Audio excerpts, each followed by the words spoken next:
mean, all the paneling came off pretty nice and easy, intact like I thought it would.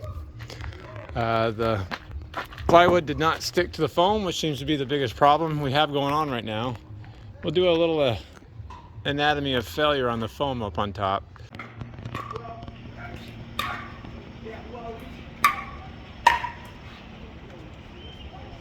Alright guys, here we're up on the roof. I'm walking on some scrap plywood so I don't break the foam, even though it's already broken. It's already broken. But Winnebago did a different a build on this one. I've tried to point out before. So they have this interlocking foam on the top and then a bottom one. Right now, of course, you have that support beam underneath, so it's actually pretty solid. But the glue that they used did not stick to this Luan paneling whatsoever. Double-sided tape stuck okay, but that's not ideal either. I'm also really concerned by these great big huge wire channels that the Winnebago put in. That's like 2.5, 3 inches that they didn't need to route out. I don't know why Winnebago decided they have to run all the wires through the ceiling too. I mean, look at this. This is just a lot of missing foam. If your foam is your structure, that's insane to me. I'm also gonna give them a little bit of hate for using braided hose for the condensate lines from the ACs, just because this stuff's really common to kink, and if it kinked, how could you fix it? You couldn't. Why would you route the front AC condensate all the way to the back? There's got to be a better way to jump it up at the front. Other manufacturers do that. Same with this one here. I mean, instead of coming out the front of the AC back around, so you could have just basically done a straight shot right to the back cap and got rid of quite a bit of problems. I don't understand what they're thinking, to be honest. I mean, that's just such a huge channel. Somebody came up with a tool path for the CNC router when they did this, and they said this 1/4 inch of foam is enough to help support the roof and be part of the lamination. It's mind-boggling to me. Even on this side, look how wide this channel is for the condensate line and how wide it is for 2 wires. You have a CNC router, you can make it as simple as possible. It's not like somebody had to route this out by hand. I don't understand any of this. Now, this is the first roof of this structure that we've seen with the 3 pieces of foam right here. What we're likely going to do is release our support down below and see if maybe this foam has come loose from that foam, because I don't want to try to just laminate the top, because the whole idea behind lamination is that the lamination is what gives the strength. Like a phone book, you guys remember phone books? They used to be that thick. You can bend them really easily, but if you glued all the pages together, that would be a really, really rigid piece of wood. So if all the leaves of this lamination are loose and allowed to bend really easily, you have no strength in it, which is of course what was evident when the Luan came loose from the foam. So we just need to make sure that this is not loose from that. The ceiling fabric didn't seem loose. So that's pretty much our next step, is just to evaluate the condition of the foam, make sure it's not loose. My guess is we're going to be using a lot of expanding foam, filling all these gaps right here to try to bond everything together. And all these big channels, I'm mystified. You know, now all the pressure's on these.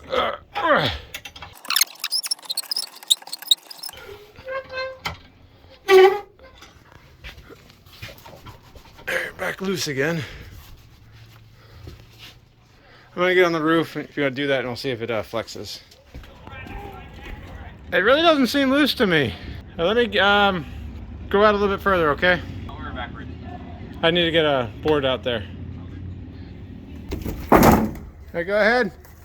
Yeah, I don't see it moving. So this is the interior foam right there that the ceiling's on. That's glued to this top foam really well. So I think it's not a delamination issue with the foam, just from the top of the foam to the Luan. So that seems like the good news, Chad. Alright. Wanna go back up then? Yeah, we'll lift it back up in place, maybe overextend it, and then we'll start dealing with it from this point on. Because, yeah, there's a lot of cracks in this thing. Oh, we got to stabilize back up again, back up on the roof.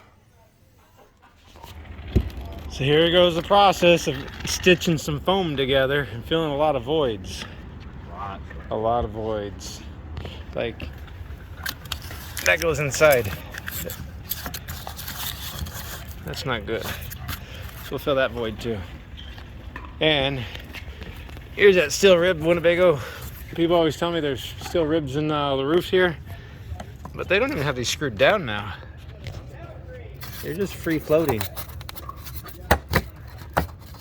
Just to keep the sidewalls from spreading apart, I guess. It's definitely not load bearing, especially when you see something like that. Now it's notched out. Notched out. It's so notched out everywhere. Oh.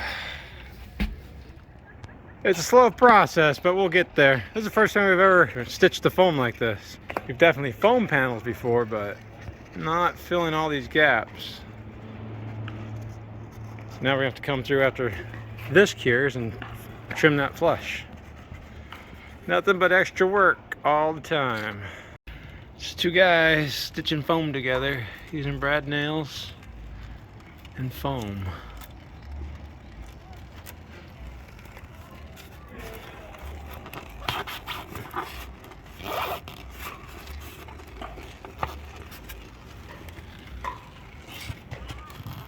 So that's the plan we got together. You're going to use the spray foam to fill up all these voids to hopefully turn it into one big monolith.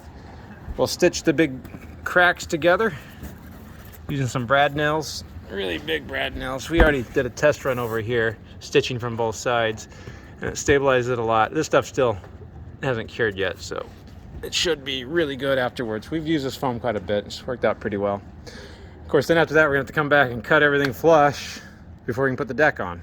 But ultimately, once we glue down the paneling on top and the phylon on top of that, that gives the lamination its real strength. But we were trying to give the foam a fighting chance here so that it doesn't break again and maybe cause this problem. But I think Winnebago's biggest problem was the adhesive did not work.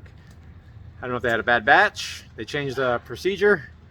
I don't know. You'd have to ask Winnebago. They did something, they know they did. I'm pretty confident about it. All right, so to stitch this, this is actually the AC duct, so it's hollow underneath there, believe it or not. We'll do it just like we did here.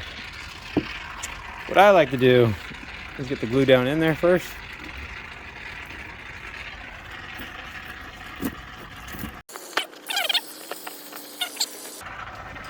Separated out these brads. These aren't, they're normal brads. Push them in to bridge the gap.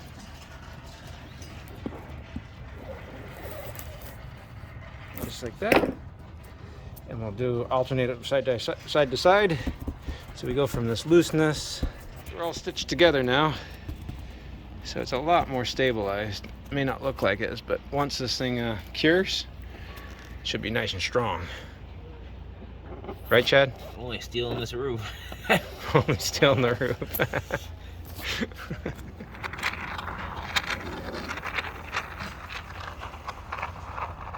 Most of it's foamed in now. Just have a little bit more up front to do. That's a lot of cracks to fill. It's kind of hard to see the seams down the middle. Those sawtooths, those are part of the seam. So there's like 1, 2, 3 rows of interlocking foam pieces. It's kind of crazy. Chad's decided he wants to glue those down. You get the broken screw out of there. Winnebago broke.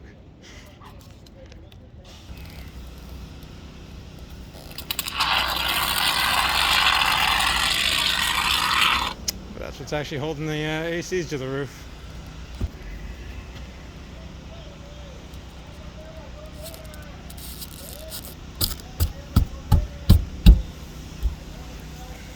Oh yeah, that's not going anywhere.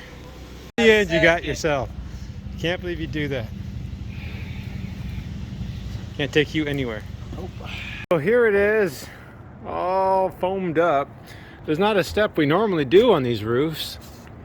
But because of this roof construction with the 3 different layers and sections of foam that were all loose from each other and how many cracks there were, we wanted to reinforce it.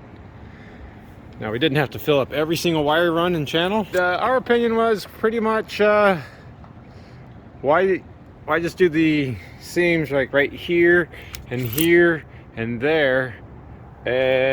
Might as well just fill up all the cracks that we could. So this is not a normal step that we would do on these roofs if you followed the videos before. I found this foam to be a lot more useful than I really ever thought it would be.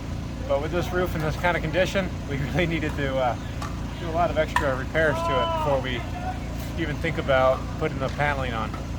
Because everybody saw how collapsed this thing was, and we need to make sure we have a crown back on it as best as we can. Okay, so the next step is obviously trim the foam. Well, the process is going to be a little bit tedious, but it's turning out pretty well. Just have a dull scraper on the multi-tool. Just like that. And then I have a 80 grit sanding pad. Takes it down the rest of the way. The only place I really have to be careful is going to be right here where the wires are, because I don't want to cut the wires, because that would be really miserable to fix that problem. And I estimate it'll probably take about an hour to finish up this rest of this foam, especially with Chad helping me if he ever decides to help me. Don't worry guys, we did upgrade to a nice pole saw, so this is going a lot better.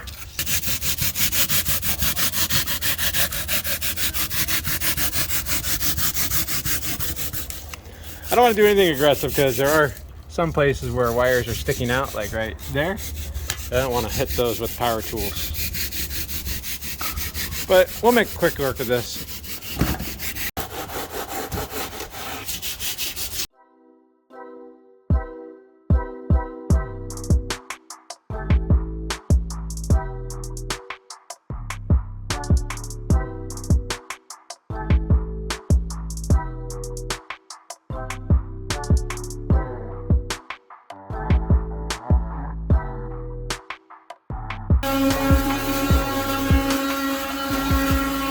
Well, it is done.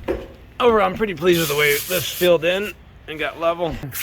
Now you might see this area or that area, but those are spots we missed, so we just have to redo that. They're setting up.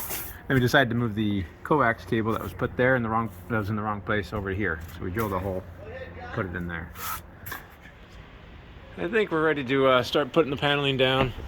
We've done that a number of times, so I probably won't show too much of that. But this was a weird setup. It's not something we've ever had to do before.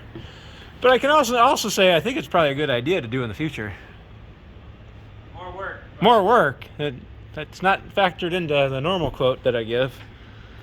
And that foam isn't cheap, but it does look good.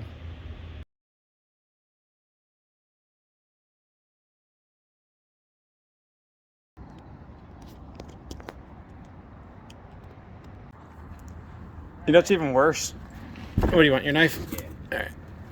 When you forget to push record, and you do that whole thing for nothing? Yeah. Whew, how we doing?